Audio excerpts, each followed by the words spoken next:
Hey everybody, it's Allie and welcome to our Y&R Chat for Sunday, February 3rd, 2019.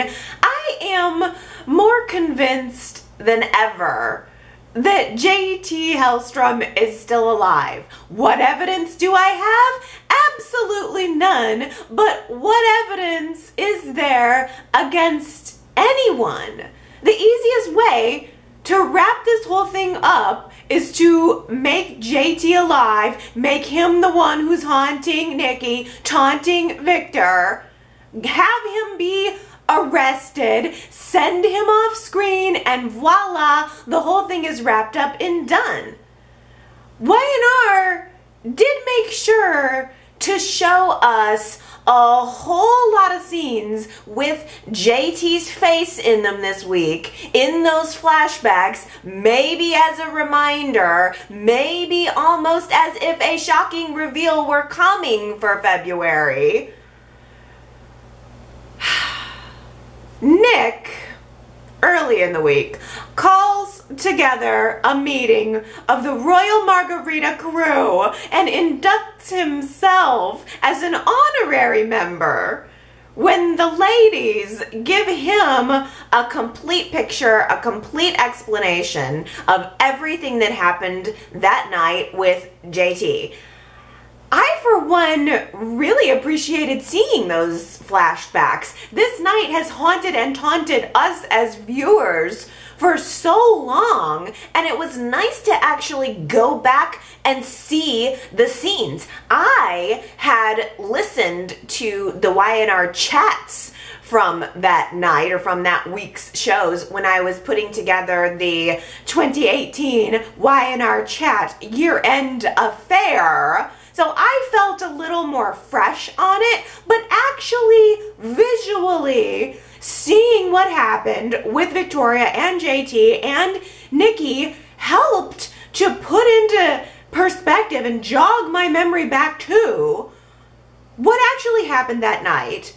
Especially since there has been so much muddy water that has traveled under that bridge ever since then. It was good to remember the how and the whys of it happening. And after listening to all of the ladies tell their story, answer Nick's questions, Nick seemed to come to an understanding that all lies that took place as a result of anything having to do with Margarita Night are considered equal. And he is now an equal partner in keeping those lies, including keeping them from Victor. Nick made very clear that he does not want Victor to know that Phyllis or Sharon had anything to do with that night.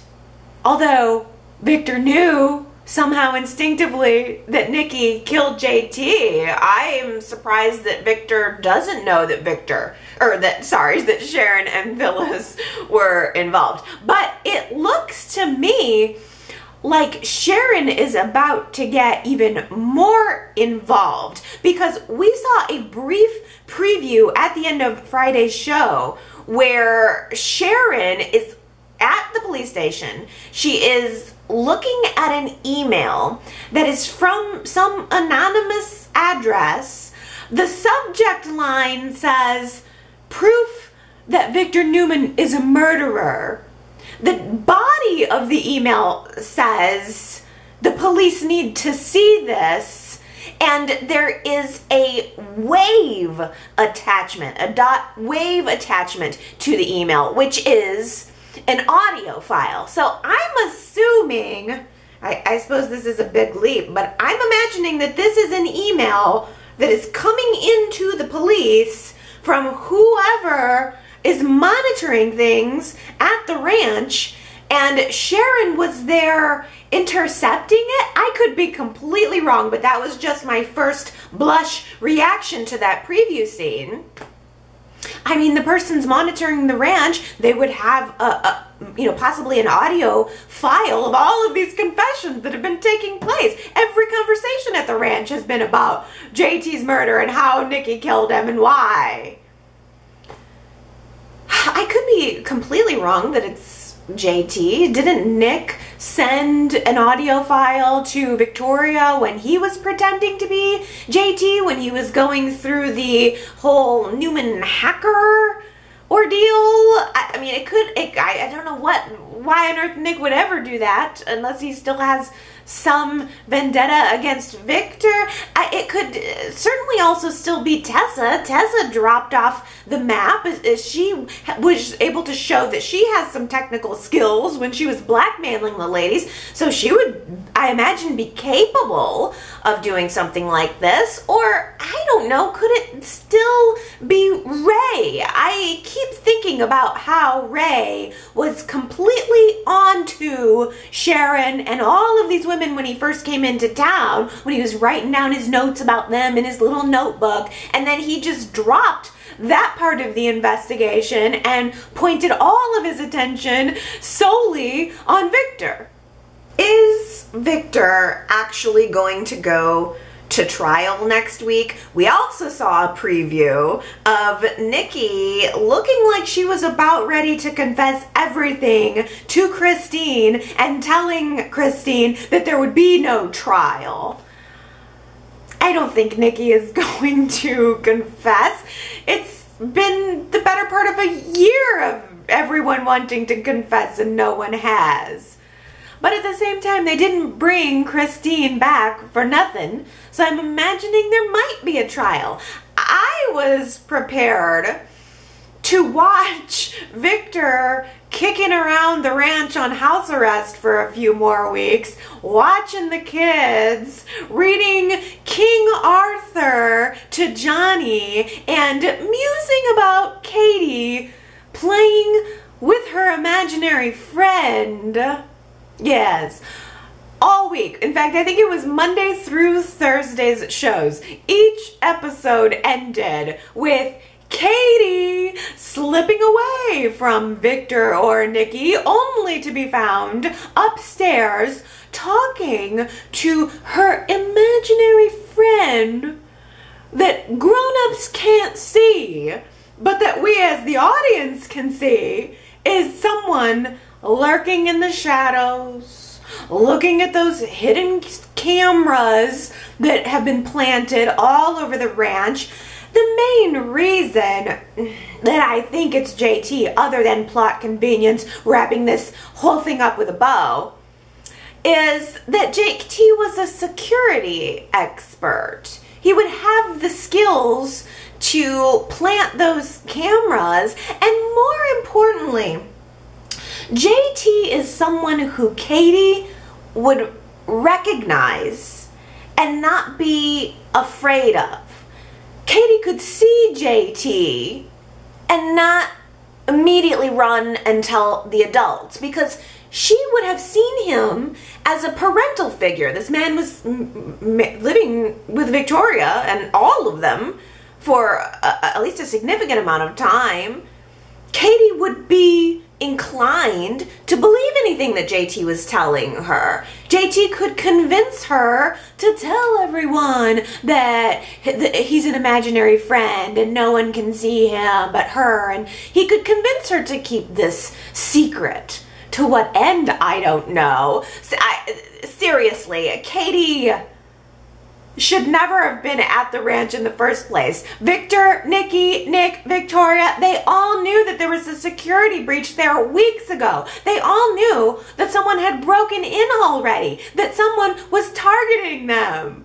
Why did now suddenly become a good time to open a daycare?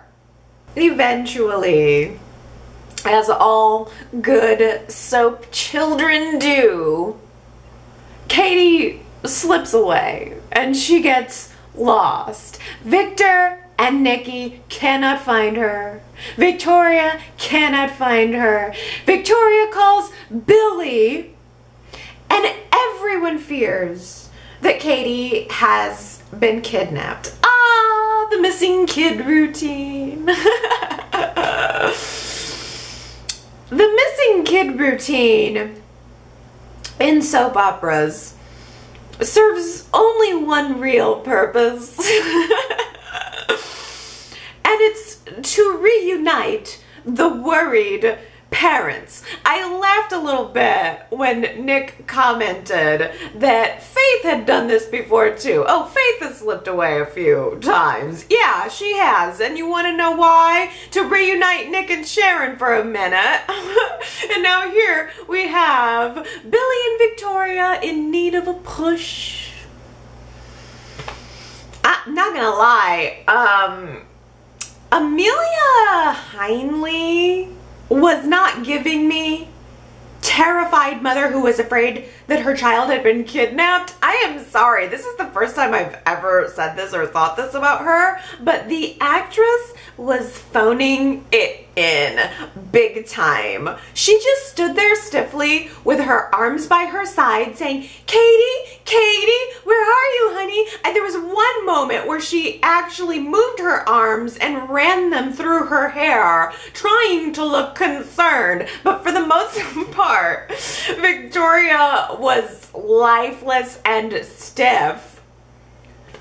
Billy, on the other hand, was the only one with even a shred of guts. He comes into the ranch and says, my kid's missing? You think she might have been kidnapped? Call the cops. What are you people standing around waiting for? I was totally on board with Billy there until he completely caved in and said, oh, well, you're right. We shouldn't involve the cops. For what reason? I don't know. Why? Well, these people never involve the cops in anything that happens. The default position of anyone in the Newman family or any of our main characters is to never call the cops. That must be rule number one. You will only get convicted of something. They call the cops to the ranch and suddenly, I don't know, Billy is, he's charged with kidnapping. I don't know what they were possibly afraid of. Well, I guess maybe it's because they didn't want to have to reveal the story of why they were afraid she would have been kidnapped. But they could have just said the kid's missing, send out the helicopters. I don't know. No one seemed all that worried. Billy seemed like the most worried. I was on board with him a little bit, but I have to say also, I was not fully on board with Billy at other parts of the week. Okay. I appreciate that Billy is fighting for what he wants. I appreciate that Billy is fighting to stay in Victoria's life, but in all honesty, I feel like Billy has been coming off as pressuring Victoria to get back together when pressuring Victoria to get back together was the one thing that he said a few weeks ago that he did not want to do to her. He said, no, I don't want to, and I understand, you know, you need time. He just learned that she had been in an abusive relationship, and now he is pressuring her. She told him that she's not ready to get involved with anyone else, and so he uses a spare key to let himself into her house to talk to her about it, to pressure her some more about it. It's a little aggressive. She asked him to leave, and he just stands there arguing with her. No means no, Billy. At a certain point, you have to respect what someone is telling you, whether or not you believe that what they're saying is true, whether you believe that they mean it or not. You have to take her at her face value and back off. But I don't know. Now we have the missing kid routine. The missing kid routine could change everything. Billy and Victoria could be reunited by Monday after a scare like that. At the end of Friday's show, Katie was found mostly, unless she slipped into another dimension, poltergeist style. Carol Ann! Carol Ann! Is it bad that that was my first thought? She slipped into a vortex. They can only hear her voice. In the midst of the Newman arguing, Billy is the one who hears his daughter. He can hear her voice coming from. from inside the walls. Woo! ooh, it's kind of good. I mean, that's a little bit spooky, right? She's had this imaginary friend and now she's trapped in the walls.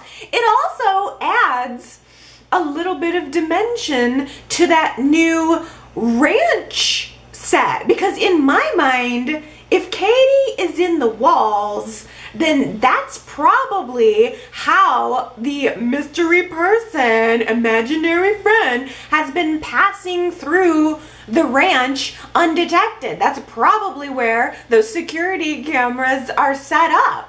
I kind of love the idea that there could be some kind of complex system of hidden passageways at the ranch. That would be fun.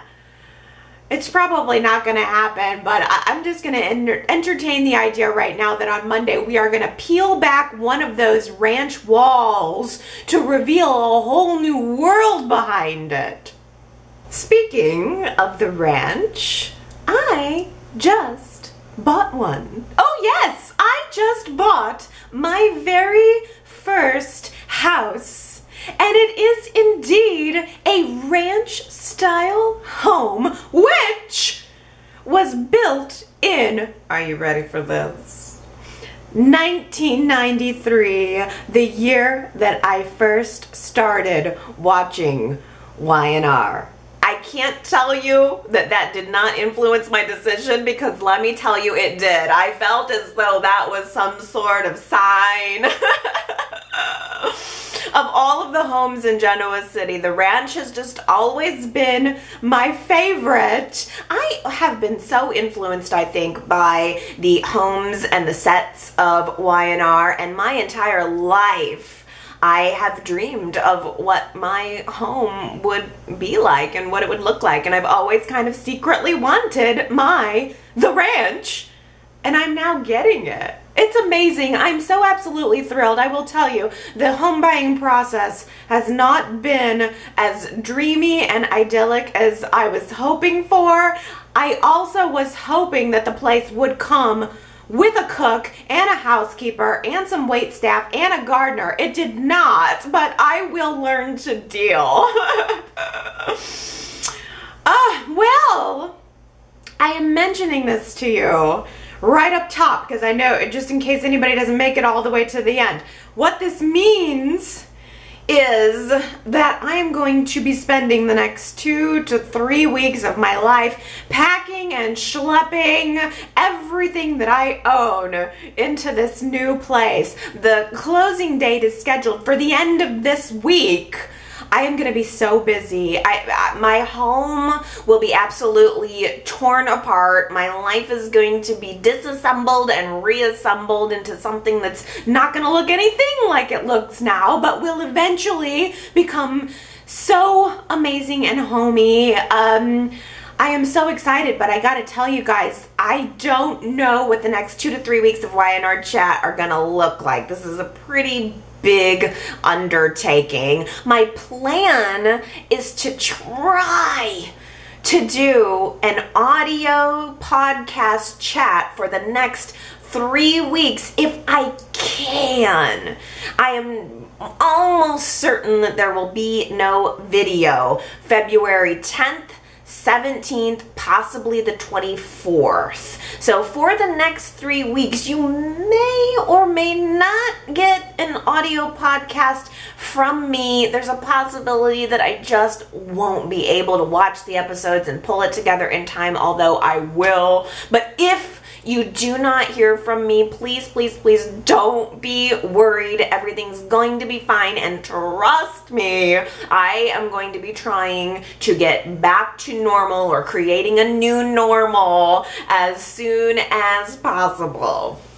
So, this is the last time that you're going to see me here.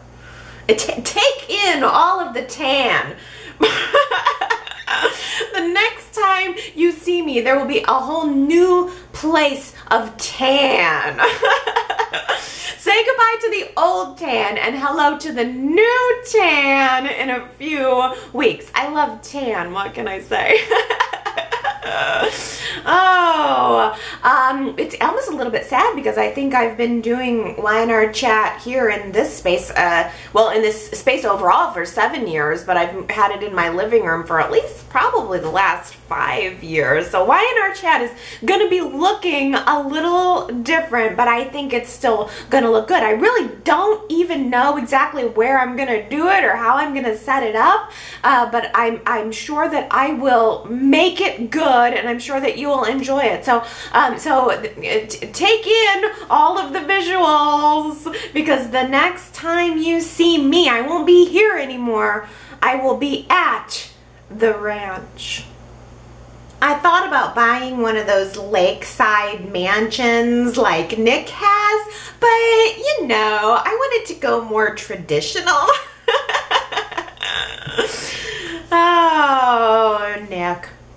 Well, now that Nick knows the full truth about JT, he jumps up the next morning before Phyllis can even get out of bed in the guest room, mind you. Nick goes out early the next morning to see Sharon. And I thought at first that it was going to be a confrontation, but it wasn't. It wasn't like, Sharon, why did you keep this secret from me? It was more like, Sharon, what do you think would have happened to our marriage and relationship if you had just told me the secret about JT? Would what have happened with Phyllis have happened?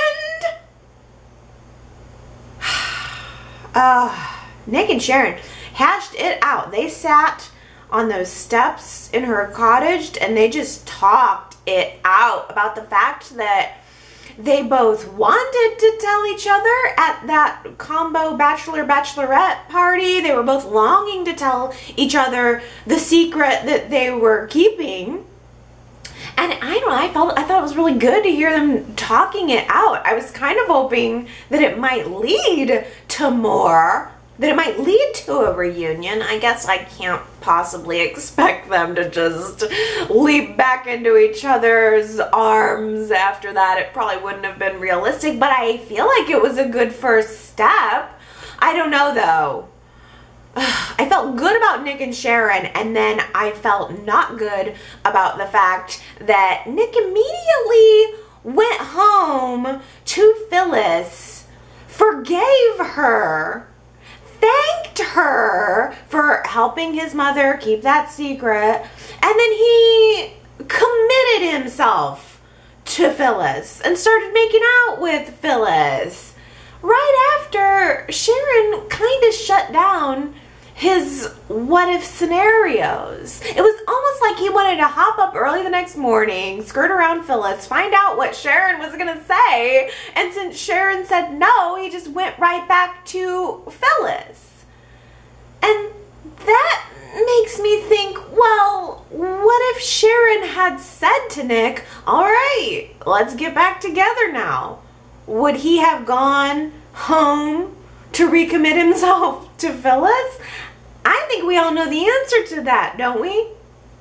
I am thrilled, chilled, and fall-filled to see Summer Newman back in the mix. First stop off the plane to Jabot to go see Kyle, just to let him know that she's really sorry about that whole begging him to get back together thing. Oh, she's completely over him now. She's totally focused on business and business only. She is so good. She's so bad she's good. Oh, well, Victor asked Summer and Victoria to start taking on some of his duties at Newman Enterprises while he's stuck at home on house arrest. And I was a little bit surprised that Victoria seemed to welcome Summer with open arms. Victor is finally asking Victoria to take over the CEO position of Newman Enterprises that she's wanted for so long. He's pumping her up. He's trying to rebuild her confidence after this whole JT thing. And Victoria was hesitant to take the position, so Victor seemed to throw Summer in there to assist Victoria to assuage any doubts that she might have about her capabilities of doing this job, and Victoria just accepted it. I mean, do you remember when Victoria was being forced to work with Abby or even Ashley? I mean, Victoria was so threatened by those two other people being anywhere near Newman Enterprises. So I guess that Victoria just must not feel threatened by Summer? I'm not sure.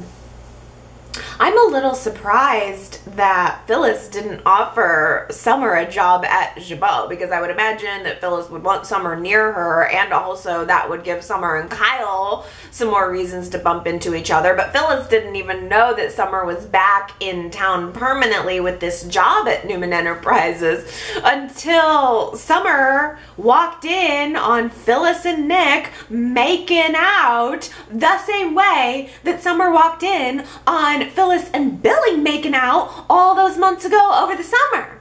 Surprise!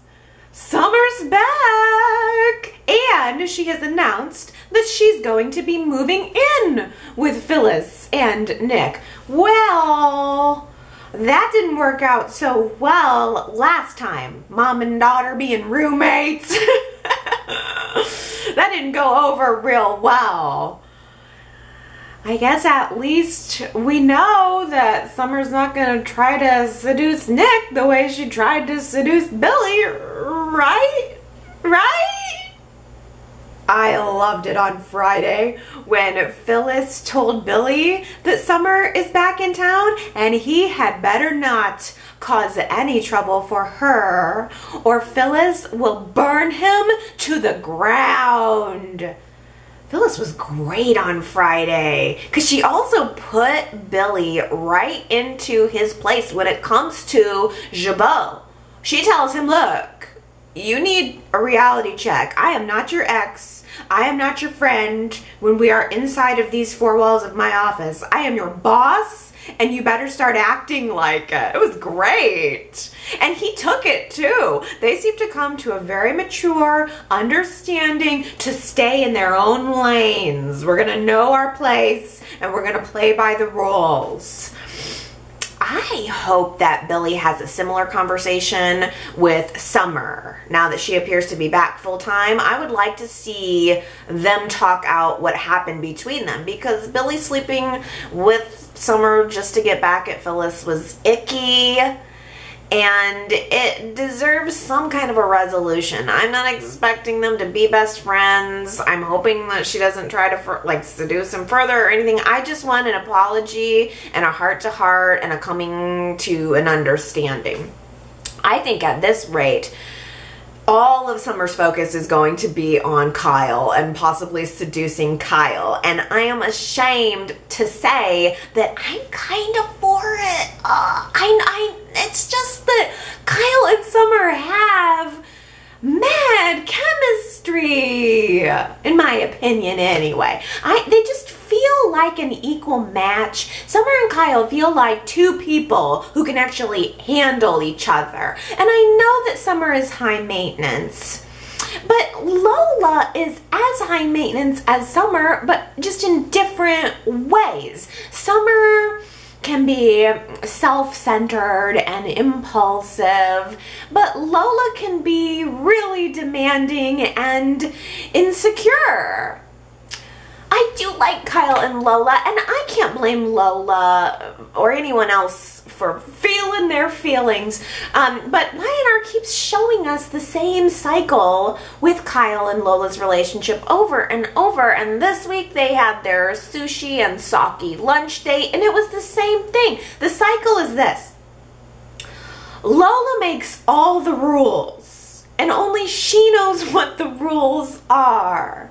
And then Kyle accidentally breaks one of those rules. Lola throws a fit, Kyle grovels, they kiss, make up, rinse, and repeat. That's all it ever is.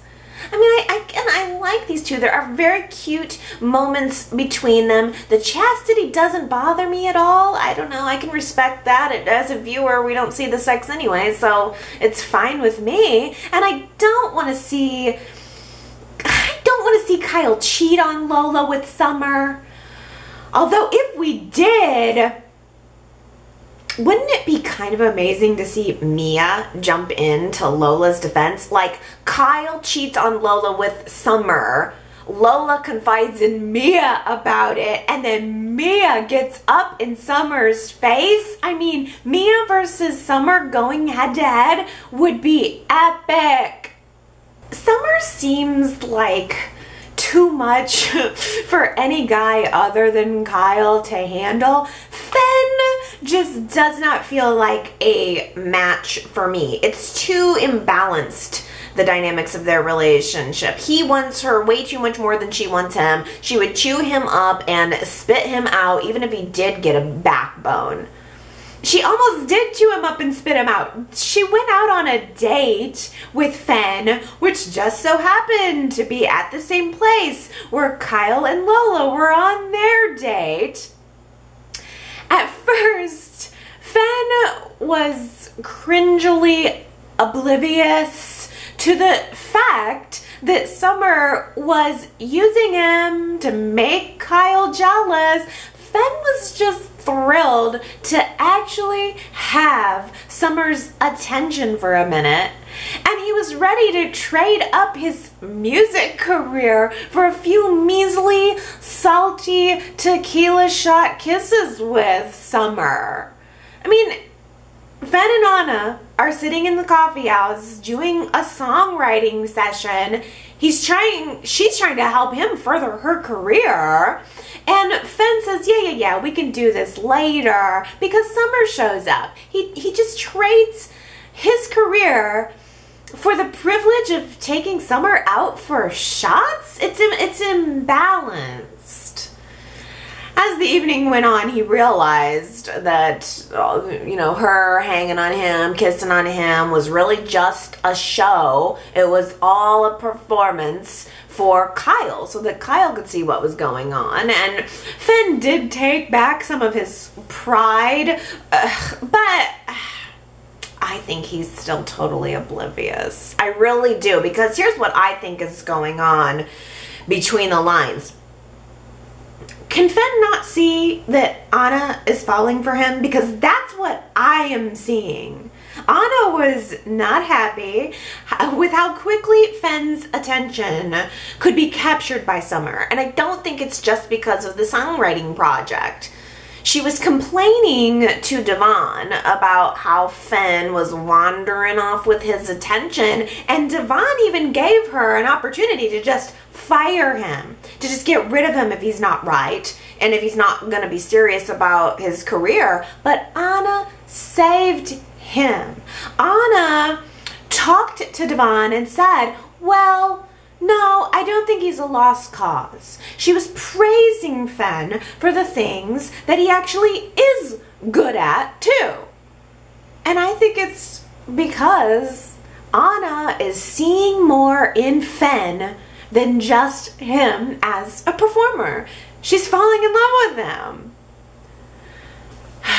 See, the other thing is that's I believe is coming into play here. I believe that when Devon is asking Anna to just drop Fenn and start writing and performing and recording her songs on her own, like, what do you need Fenn for?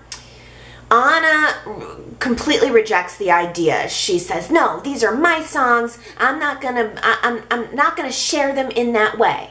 I don't want to do that.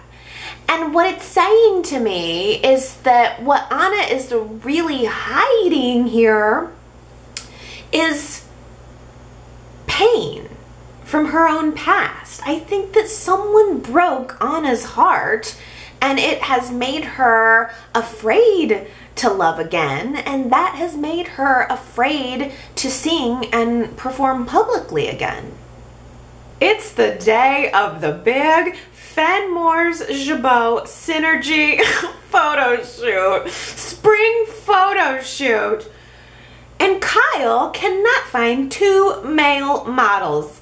Well, he cannot find 2 right male models. They have to be the right male models. Kyle approaches Anna and asks her if Hamilton Winters still has Lily's modeling agency, and Anna had to break the bad news to us Y&R fans that Lily's modeling firm had to be mothballed. Oh, apparently Devon decided it just didn't work without Lily, so that's too bad. I'm sorry to hear that. I would have liked if someone else would have picked up that business and ran with it, but apparently not. Well, fortunately for us, Lauren had a last-minute idea for a model replacement. Someone who would be perfect for this campaign. Someone who would be sizzling hot for this campaign.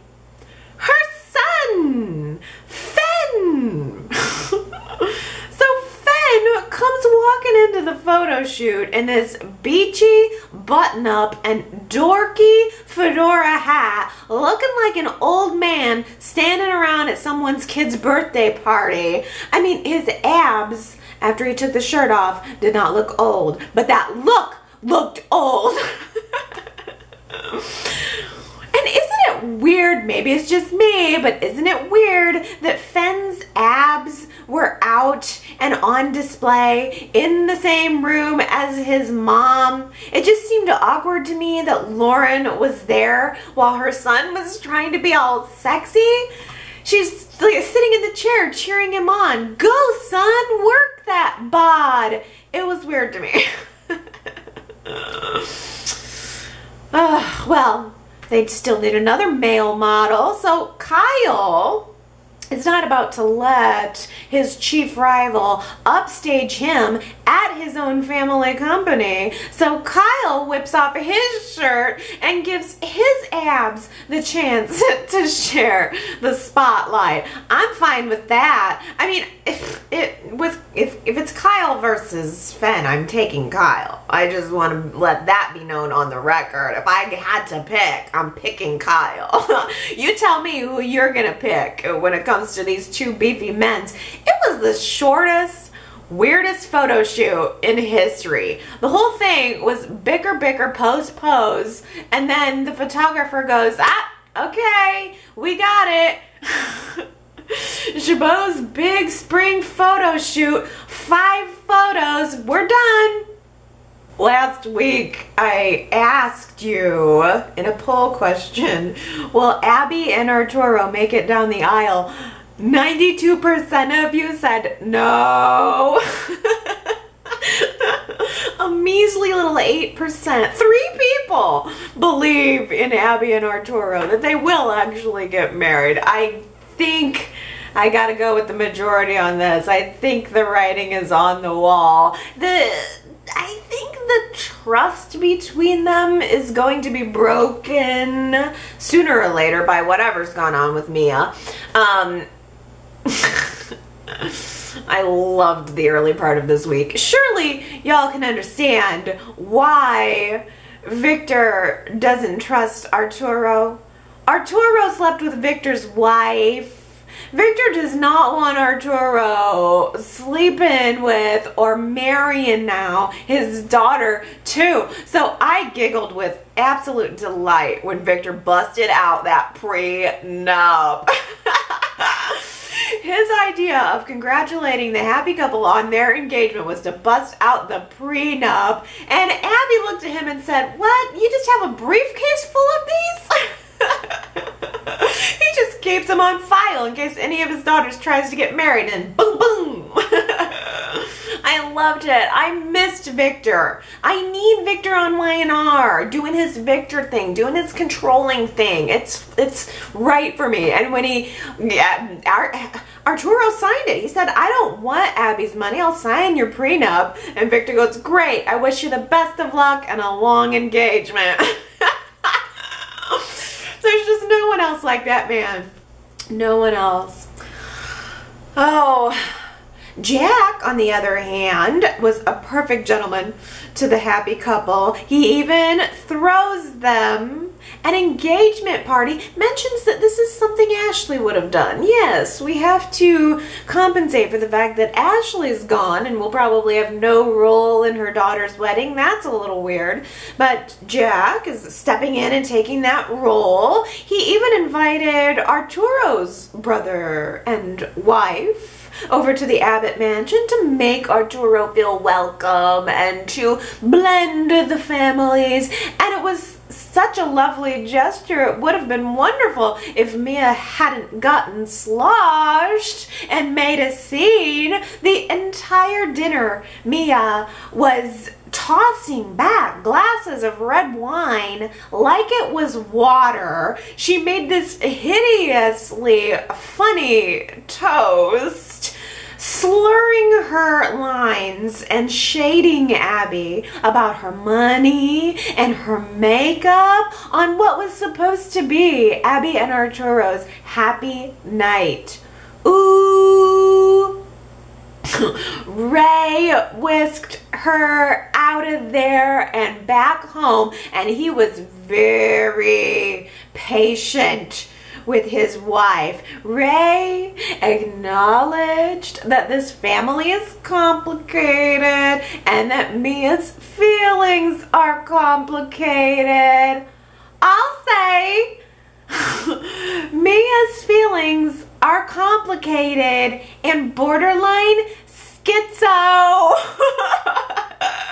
Psycho. The next day, after Mia has humiliated her, Abby decides to be the bigger woman, not rub her wedding, maybe smash some wedding cake in Mia's face. And Abby shows up at Mia's house bringing her flowers. Abby actually brought Mia a bouquet of flowers, probably from that corner stand where Arturo got the flowers for her. They are having a sale, that flowers stand. Abby approaches Mia with this olive branch, saying that she wants to apologize for the fact that Arturo crashed their wedding with his proposal. I mean, it was rude.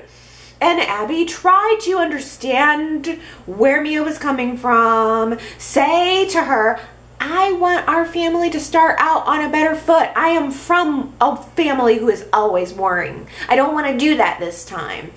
And even though that must have taken an incredible amount of strength from Abby, Mia was the entire time making snide remarks back at her. It was like everything Mia said to Abby was designed to make her question her relationship with Arturo, because Mia is hoping secretly and openly that this marriage doesn't happen.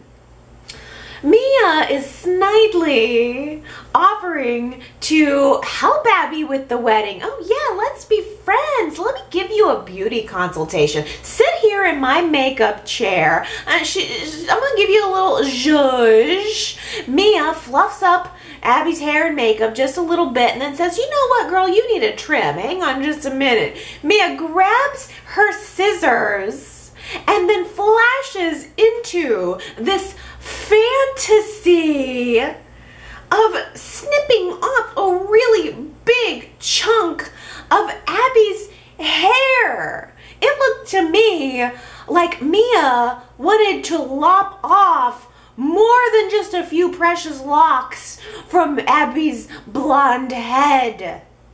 And then we flashed back into reality, and it was only a dream, it was only a dream, it was only a dream, everything's fine. But wasn't that fantastic? I enjoyed that to no end. I mean, maybe you like Mia, maybe you don't, but I think the actress is a gem. And that scene was just pure fun entertainment. There's no need to overthink it. It was just fun. Moments like that make me wonder why more people aren't watching Y&R. Like, it's 11 a.m. on a Tuesday. You just saw that get into it. I say get into it and stay into it for the next 25 years like I did. I loved it. Maybe you didn't love it. I loved it. And I think that we need to start getting a beat on how the Y&R chatters actually are feeling about Mia, because she's a big, bold, brash character, and it's tough to swallow characters like this. Sometimes you either love her or you hate her, or maybe you love to hate her. That's our poll question for the week at yrchat.com. Mia Rosales. Do you love her? Do you hate her? Or do you love to hate her? I don't know. I think that Mia reminds me so much of Hillary, and I liked Hillary. There's just something about that personality dynamic that is very interesting to watch. Mia, like Hillary, tends to act first and then think later. So we as the audience end up seeing her bad action first, and we get the payoff of all that juicy drama, but then we get the emotional explanation behind it later. On Tuesday, Mia's looking at those scissors like she wants to stab them into Abby's neck, and by Friday, Mia is in tears telling us why Arturo's engagement hurts her so deeply. Well, she was telling Phyllis, actually, and I have to say that scene between Phyllis and Mia was equally as great as the scissor fantasy. Phyllis just sussed out the situation with Mia immediately, and I loved the way she did it. Phyllis knew that Mia was hurting, was able to identify and connect in with that, saw this is someone who has something on their mind who needs to talk, and Phyllis drew it all out of her. Got Mia to open up about why exactly she feels the way she does about Abby. Mia and Arturo were each other's first big loves. This is their big, epic, young love story, and you only get one of those, and it's very impactful. I still don't understand why exactly they broke up. Did I miss that part of the story? But I would like to know. They did break up nevertheless. Mia married Ray. Maybe she married Ray because Ray was a safe bet, and he was still a connection to Arturo in a way. And Arturo's way of handling with the breakup was to vow that he would never get married again. And now here he is, with the nerve to propose to another woman at Mia's re-wedding. And on top of it, the woman that Arturo is proposing to is so very opposite from Mia. From Mia's perspective, she is thinking, how could Arturo love someone like Abby when he was supposed to only love me? I don't think it means that Mia doesn't love Ray, but I think Ray was the safe bet. I think Ray was second choice. Arturo came first, and you're always going to have the person who came later walking in those footprints. And for once, Phyllis has some really great advice. This was excellent. Phyllis looks at Mia and says, you know what? You strike me as the kind of person who gets what she wants. So if you want Arturo, I have no doubt that you will get him, but you better be damn sure that this is what you want, because you will destroy everything else that you have after you get it. Like, if you want Ray, if you actually do want Ray and you want your life with him, you need to forget about Arturo. You need to wake up every single day of your life from now on and tell yourself that you don't want Arturo, and one of these days it'll be true. Phyllis, is that what you do? Do you wake up every morning telling yourself that you don't love Billy because getting back together with Billy would destroy everything else in your world, so you choose Nick because he's the safe bet? That was very telling for both of those women. And Phyllis also tells Mia, look, don't make an enemy of Abby. If you make an enemy of Abby, you're going to end up making an enemy of Arturo, and that's not what you want. And also, hey, from the audience perspective, any guy who can do a Victor Newman impression like the one that Arturo did on Friday while telling Ray about the prenup, I think that's the kind of guy that it's good to stay on good terms with. Is it bad that I think I would have been more excited by Kerry if we had learned that she had a secret drug addiction, or that she was planning to syringe Jack to death, or that she was taking hormone injections because she was trans? I mean, the revelation that she's taking hormone shots because she's freezing her eggs, it's kind of bland. Well, Jack invited Kerry to Abby and Arturo's engagement party, and she was there, but she wasn't exactly there. She was on her phone the entire time, which is rude regardless of anything that would have been going on with these hormone injections. That's just rude above and beyond whatever's going on with her freezing her eggs. Jack was already questioning whether or not Kerry was being truthful about those parking tickets. So he sees her purse sitting unattended at the table while she's off taking a phone call, and he takes the opportunity to peek inside, and what does he find? The syringe. And when he confronts her about it, she laughs at him. She laughs right in his face. She says she's not on drugs. She's not planning anything sinister. She's just keeping her options open, taking these hormone injections so that she can freeze her eggs in case she wants to have a child in the future. Hey, I know. Why doesn't Kerry introduce her frozen egg to one of Jack's frozen sperms from the past, and they can just have a frozen baby in the future? I am actually legitimately surprised that Jack didn't suggest that. I am actually legitimately surprised that Jack didn't jump at the idea to just impregnate Kerry right then and there. I would have expected good old smiling Jack to love the idea of having another child that he didn't have to help raise, or who knows, maybe that he would actually raise this time. But instead, he told Kerry that if she wants to have kids in the future, then maybe she's with the wrong guy. Wow, okay. Jack reveals that he's done having kids. He doesn't want any more kids. And he cares about her enough to not want to stand in the way of her having them if she sees that as a possibility for her future. I didn't expect Jack to have that reaction, and they almost broke up over it until Jack changed his mind and said that he's willing to go along for the ride and make these decisions about their future when and if they get there. But I wonder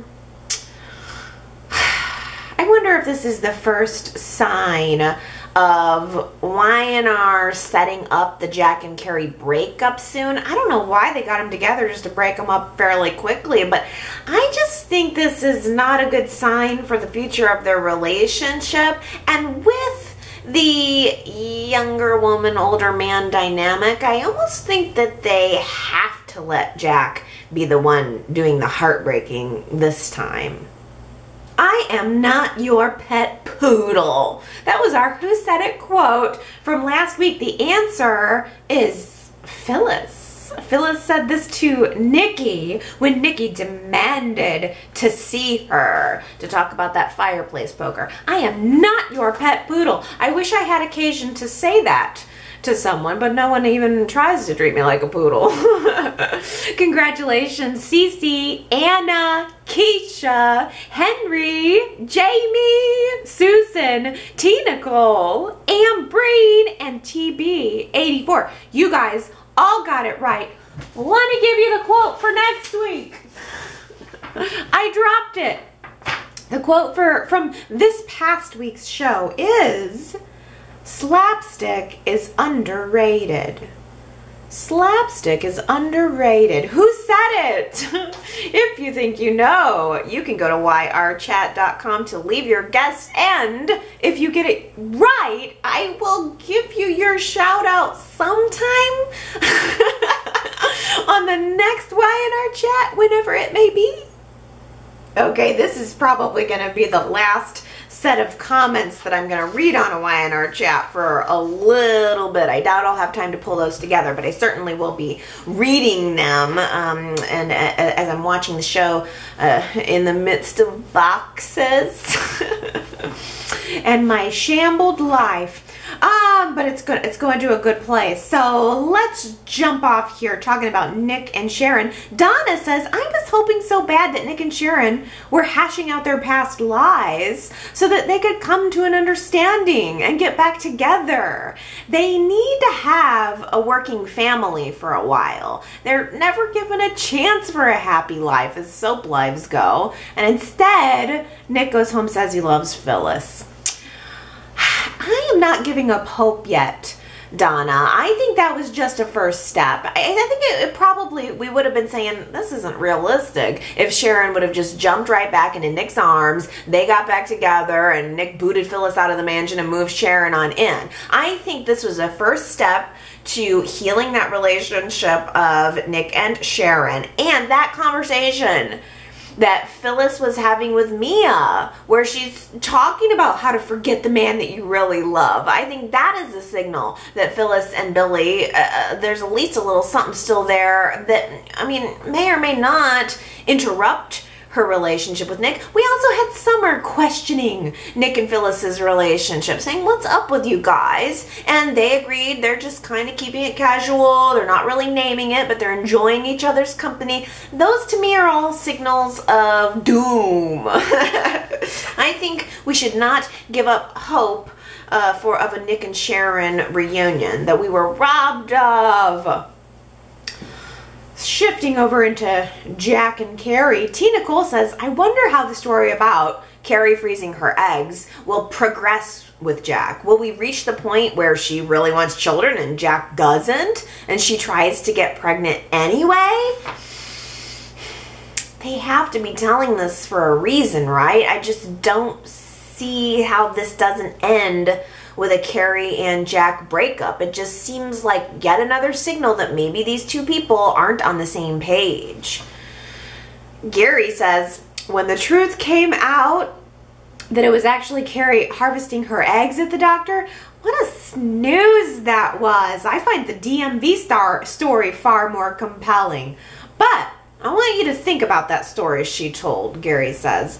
There were a lot of twists and turns and details in that lie. It was very elaborate. I just have to wonder, can we really trust somebody who can come up with something like that with such detail on spur of the moment? Can we really trust Kerry? I don't think so. I don't think we know a dang thing about Kerry, but I will say it does seem like the style of Mal at this point in his writing career, or his tenure, I suppose, on the show, is to drop these little hints that maybe don't turn out to be anything big. Think about everything that went on with Anna. We were wondering what her big secret is, and it turned out to be nothing or something small. Maybe that's what it's going to be with Kerry. Maybe her big secret turns out to be nothing small. I mean, she's carrying around a syringe in her purse. We're all waiting for this big explosion, and the fertility thing is just not that exciting. So I don't know. Maybe we're just being suspicious of Kerry and there's nothing more there. But if there is nothing more there, they need to put something more there, even if it's just emotional. Kerry doesn't have a lot of stuffing as far as characters go. She's done a few things. She's involved with Jack. I'm not opposed to her and Jack by any means, but there needs to be more, and they need to work on it if they want us to respond as the audience. Let's talk about Anna T. Nicole says, does anyone else think maybe Anna is not telling the full truth when she said that she was just ashamed of her credit card debt as the reason that she didn't want to be known as the songwriter? I still like the fan theory that Tessa is secretly writing the songs. It is certainly possible. I just feel like at this point there are so many possibilities and we have so very few clues. I think that's why I'm settling into thinking that maybe Anna's reason for keeping that secret from Devon is less plot-y and more emotionally driven. But I don't know. I like the theory about Tessa too. Where the heck did she go? Colleen says, I like the Tessa theory, but I also like how Y&R used Anna to talk about her credit card debt, a problem that so many people have. Similarly, when Mia and Ray were planning their vow renewal, Ray mentioned that they're still paying for Christmas. How real is that? I love the contrast of the work for a living new characters with the opulent lifestyle of the legacy characters. There is as much love and drama in the cozy Rosales apartment as there is in the Abbott mansion. It was nice seeing the Rosales family go to the Abbott mansion, wasn't it? There was something a little fun about watching them look around like, ooh, this is how the other half lives. TB84 says, while reading comments elsewhere online, I see that many people would love for the show to get rid of the Rosaleses. But why? The show must evolve and bring on new characters. I find it fresh, personally. I find it too. I like the Rosales family, and I like that Y&R didn't just give us a couple new characters who aren't really connected to anything. They gave us a whole new family. They have their own backstory, their own dynamics within each other and beyond. I think the Rosales family is a brilliant addition to the show. In fact, I think it's one of the best things that Mal Young did in his time as writer and producer. Anna says, I think there are similarities between Mia and Hillary, sure, but I think Mia is more like Jill. Jill, the manicurist who befriended Catherine Chancellor, gave her access to her husband Philip and to the business. Ooh, that's a good parallel too. Now I can't unsee it. Now I'm seeing Mia as Jill. Ooh, that means she needs to steal somebody's husband. Maybe somebody other than Arturo. I can't wait till we get there and have Mia start interacting with more of the other Genoa City guys.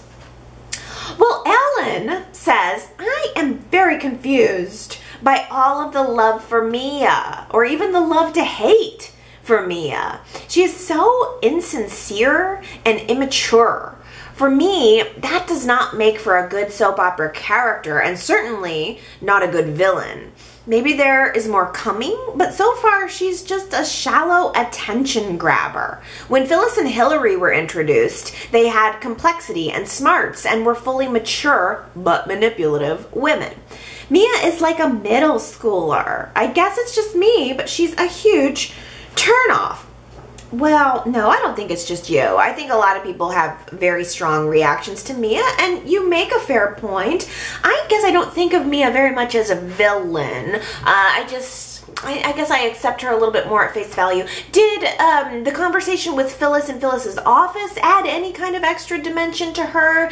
Mia did talk on Friday about how she feels about her and Arturo's relationship. I think maybe it's a mistake that Y&R had made in not really telling us more about Mia and Arturo. I think the cart got put before the horse on that a little bit. They showed these scenes where Mia and Arturo are inexplicably drawn to each other, but we didn't get to feel that build up before we started seeing Mia acting out like a middle schooler. I think maybe if they would have approached it a little differently, the sentiment could be different, but I'll be interested to see how our poll results come out this week about how you guys are actually feeling about Mia. Lynn says, I don't think Abby and Arturo are going to make it down the aisle. I hope it doesn't end up with Abby and Devon hooking up, though. I like Abby, but her and Devon, no. They're better off as friends and business partners. But Mia and Devon, on the other hand, have more potential and have the chemistry, especially since Mia is very similar to Hillary. I wouldn't put it past the writers to do an Abby, Mia, Devon triangle, since the show loves triangles. Ooh, Mia and Devon. You could just pair Mia with a lot of different guys and watch them go. I just find her to be an exciting character, I guess. Like I said, I don't necessarily want to hang out with her, but I kind of like watching her. And I could be convinced for Mia and Devon. Do we want Abby and Devon? That's a good question, too, because it seems like the consensus is Abby and Arturo, it ain't happening. So who do we want Abby with? Astra says, I'm with you. I think Devon and Abby are better as friends. I like to have a male and a female just as a pure friendship, like Michael and Phyllis. As for Mia, I don't know about her and Devon. I could see her with Billy or Nick, but I feel like those romances would all be sex and no substance. You mentioned Michael and Phyllis. I miss Michael and Phyllis's relationship. Why isn't Michael on the show more? He's a great character, a great actor, and he is underused. And I let that be known in that Y&R survey. Also, I wanted to mention Mia and Billy. Definitely, they've had some interactions. But Astra, you mentioned Mia and Nick. What if we flash back to Anna's comment about how Mia is like Jill being the manicurist? What if Mia is getting all close to Phyllis only to swoop in there and steal her man, Nick? I mean, Nick, it would be a good get. He would be a very desirable man to try to catch.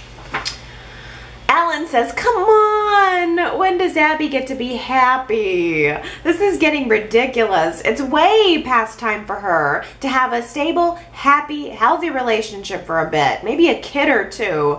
Genoa City could use some more kids to soar as.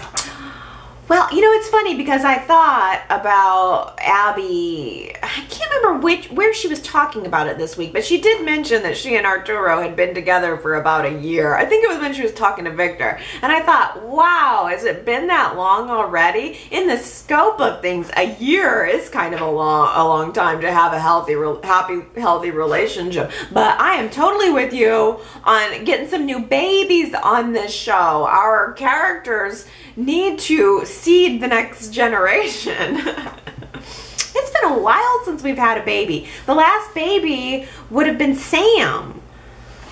We need some other kids so that we can soar as them. Keisha says, in my opinion, it's obvious that Arturo proposed to Abby because of Mia's last-minute impromptu wedding. I mean, I am an ex-wedding planner. I have seen bridezillas get pissed when someone proposes marriage at the wedding reception.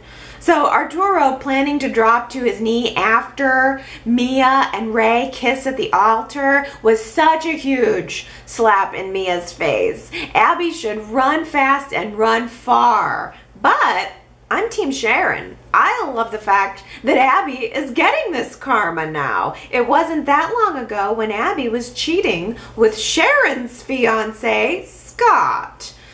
Oh, you're an ex-wedding planner, Keisha. Man, I bet that's a heck of a job. And I do think it was extremely rude of Arturo to do that. And I think Mia was justified with being mad about it. I mean, I imagine in her mind, she was thinking, they ruined my wedding, I'm going to ruin their engagement party. Yeah, but you make a good point too about Abby. I mean, everything goes around and comes around on soaps for sure. Abby was cheating with Scott, and now she's potentially going to get cheated on. Diana says, did anyone notice that Nikki looked mad when Victoria said that Arturo popped the question to Abby? Nikki seemed a little jealous. Does she still have feelings for Arturo? I guess it's realistic that Nikki could be a little bothered. They were once quite hot and heavy for each other. Nikki may try to act like she doesn't care, but her face tells a different story.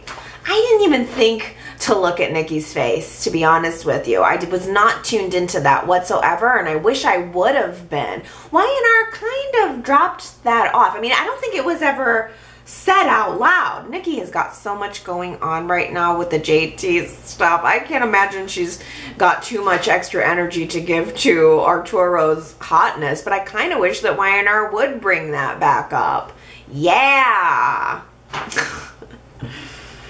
Oh, Superplex says, Victor Newman has done it again. No sooner does he prop up his daughter Victoria, his firstborn, showering her with compliments and accolades, extolling her excellent work navigating the Newman family's ship of state through perilous shoals, that he pulls the rug right out from under her by assigning Summer, whose lack of qualifications and experience are highly noticeable, as Victoria's chief lieutenant. This has become nauseatingly repetitious. It's like Charlie Brown and Lucy with the football. You know that Lucy at the last moment will pull that football away from Charlie Brown and make him appear to be the fool once more. I guess I didn't read that Victoria scene like that. I thought he was trying to really encourage her to take the position, and he thought that throwing Summer into the mix might help take off some of Victoria's responsibilities, because she was complaining about not having enough time to spend with the kids. But yeah, Summer's definitely underqualified for that. I was more wondering why Victoria was going to agree with it, but that's definitely a perspective. Superplex also says, really, Billy? Backing down when it's your daughter's fate in question? I agree with you there, Superplex, because Billy came in real hot when Katie was missing. He was wanting to call the cops. He was not going to listen to old Victor Newman tell him anything. And then he goes to grab his phone and make a call, and Victoria just lightly kind of touches his hands on the phone, and he just gives up. He did back down a little easy. I got to give it that. That whole missing kid thing, it just didn't feel real. I don't know. I mean, Victoria just seemed unbothered by it. I'm just like, I don't know. Neither of them really had that panic. I think back in the day, Y&R would have stretched this whole missing kid thing out for a really long time, and it was only an episode, so maybe nobody can really muster up. And with the rate that kids are going missing in this town, maybe no one can really muster up any concern about it, because they know it's going to be resolved the next day. Soapy Llama says, if I was a little kid and a scary burglar man broke into my house, I wouldn't happily play hide and seek with him, but you do you, Katie. See, that's exactly why I think that it's not a scary burglar man. I think that whoever this imaginary friend is a face that she already knows. Laura says, I strongly disagree with Y&R using children as plot devices. Kidnapping, accidental death, whatever. It's not right, and it's cheap, and it's not an enjoyable viewing experience. Pick on the adults. Yeah, I know. I wasn't real happy to see it. I was rolling my eyes a little bit, but I also know why they're doing it. It's all about Victoria and Billy, and that's all. It's about reuniting them, and that's all. Daisy says, my top guess for the Newman whodunit is JT. JT, who survived and crawled out of the grave. Now he wants to get back at the Newmans, particularly Victor, for blaming him for, well, everything that happened to him. JT knows how to set up surveillance, so he could have set fire to get everyone out of the house so he could install everything. One issue I have with it being JT is that I think he would also blame Paul and Christine for putting him in that situation, once again, blaming the others for his actions. But since the Newmans were the last point of reference before he was hit, I think he'd be focusing on them for now. Ooh, okay. Well, I like the idea that JT set the fire in the stables to plant that evidence and create a distraction while he got into the house and set up the security cameras. That is a good idea. And also, you mentioned Paul and Christine. There is a big, big connection there. And we know that Christine's on the show next week. I'm gonna tell you what, if they blow up this whole thing in the next 3 weeks and we find out that JT is still alive and all this comes up and I am stuck amidst moving boxes and not seeing it and chatting about it, I'm gonna be really upset. I did not wait 11 months, nearly a year, for this to just not be able to like experience it live on the weekly basis with you. Why am I moving during February sweeps? Oh yeah, because it's a fabulous house. And I love it so much.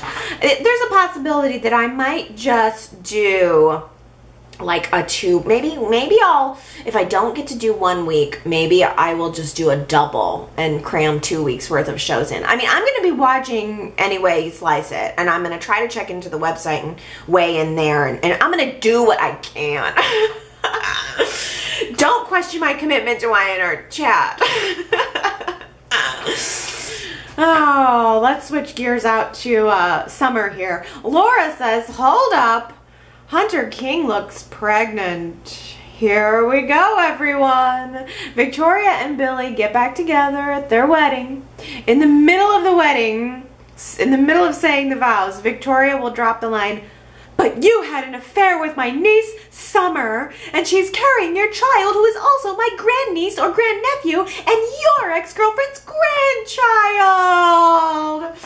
I like it, Laura. I like that scenario a lot. I had completely forgotten about our predictions that maybe Summer would end up pregnant from having slept with Billy. Totally, that slipped off my radar completely when she showed back up. I didn't notice her looking pregnant or anything. It hasn't been that long, right? I mean, she could know that she's pregnant and just hasn't mentioned it. I still think it's certainly a possibility. I wouldn't rule it out. It is pretty incestuous, though. Simone says, while endlessly clicking through Netflix, I came across a movie called The Kissing Booth. The star of the movie looked so much like Hunter King that I had to Google her. Well, of course, they look similar. They're sisters! The jawline, the eyes, and those naturally full duck lips. What a pair! Oh, Simone also sent me a picture of her. Shoot, I don't know. Oh, yeah, I didn't write her name down, but you could Google it. The Kissing Booth. Simone sent me a picture of her. They do. They look a lot alike. I had no idea that Hunter King also had an actress sister, but they could be twins. Laura says, Summer is too old for Kyle and Fen. She suits men 10 to 20 years older than her. I'm not sure how Y&R is going to sort her personality. Is using her sexuality to manipulate is too 1970s soap opera. Fen and Kyle see through it. Speaking of 1970s soap opera, aren't they rebooting Dynasty? Has anybody seen that? Does anybody know anything about that? I don't need the reboot. I need to just go back and watch Dynasty. Yeah, that's a good idea. I need to add that to my notes to self. Yeah, but I mean, Summer, I just think she's too much for Fen. I think she'd be a good match for Kyle. Or, I mean, I think you're right. She could go with an older guy, no doubt. I just think that Kyle's the one. Gary says, Allie, dude, talk to me in October. Yeah, later, man. I like that little bit of machismo out of Kyle, Gary says, when he was talking to one of his sports bros as that scene opened up. A little bit of regular guy, never hurt anybody. I like it. I like that because I'm from Chicago. I'm from the Chicago area. I lived in Chicago, and Chicago folks are always thinking the Cubs are gonna take it. And we had one moment of Cubs in the World Series a couple years ago, but yeah, it's like every year it gets down living in Chicago because every spring and summer it's like, ooh, are the Cubs gonna win? And then it's like dashed.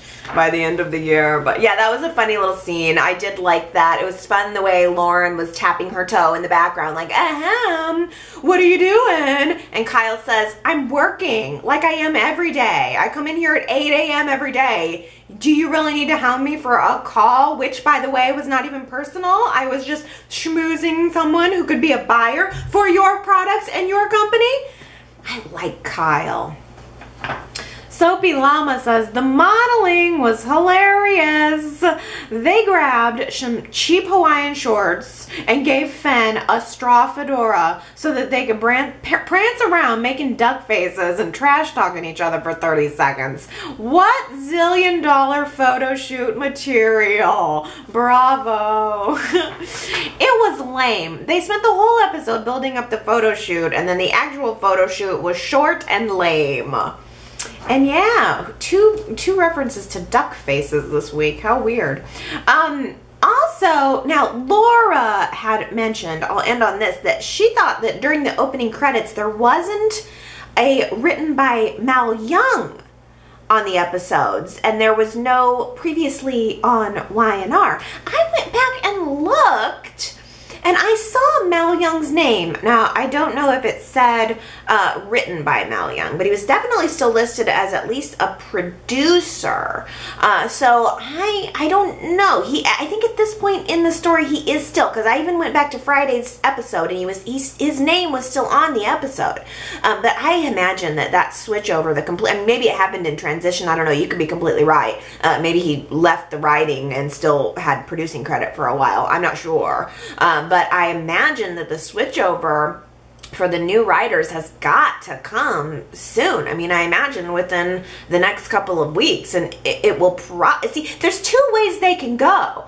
The new writers can either just deal with the stories that were already given and try to transition us slowly out of them so that the audience is not noticing anything big, or they could just choose to blow everything up and make their mark on the show and say, okay, viewers, this is new now. This is the new vibe now. Deal with it. We're going to blow it all up so that we can just get where we're going, to get it back on track. That's what Mal Young did when he took over the show. So there's a couple different options for how they're going to transition to our new writing team. And I just hope that I am not stuck in a U-Haul when it's actually going down. Okay, everybody, that does it for me for this 7 years, or at least for this 5 years, for this Y&R Chat look, decor. There will be a whole new, I don't know, I have to decide how exactly I'm going to set it up. That's all very exciting, and I'm sure it'll start as one thing and probably become something else, but I've got the rest of my life to work it out. Moving is the worst. It is the worst. I mean, I'm sure the Newmans would just hire somebody to do all of this, but man, with like closing costs and all the different stuff that you gotta buy, I was like, I'll schlep it. I will just buckle down for 2 weeks, and over time move the stuff in a U-Haul. I'm gonna hate it. I'm gonna be sweaty, but maybe it'll be a good workout.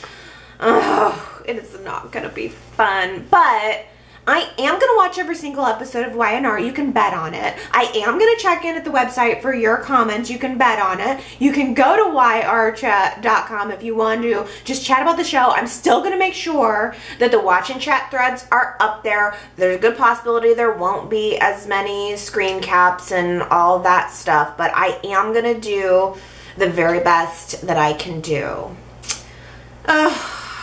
Okay, well... Take it all in. Take it all in. Feels like the end of an era, but the beginning of a new. I love you guys, and I will see you in 2 to 3 weeks. Again, don't be scared if you don't hear from me for one of those weeks, but I will be sure to check in as much as I can. I love you guys, and I will see you on the other side at the ranch. Okay, bye.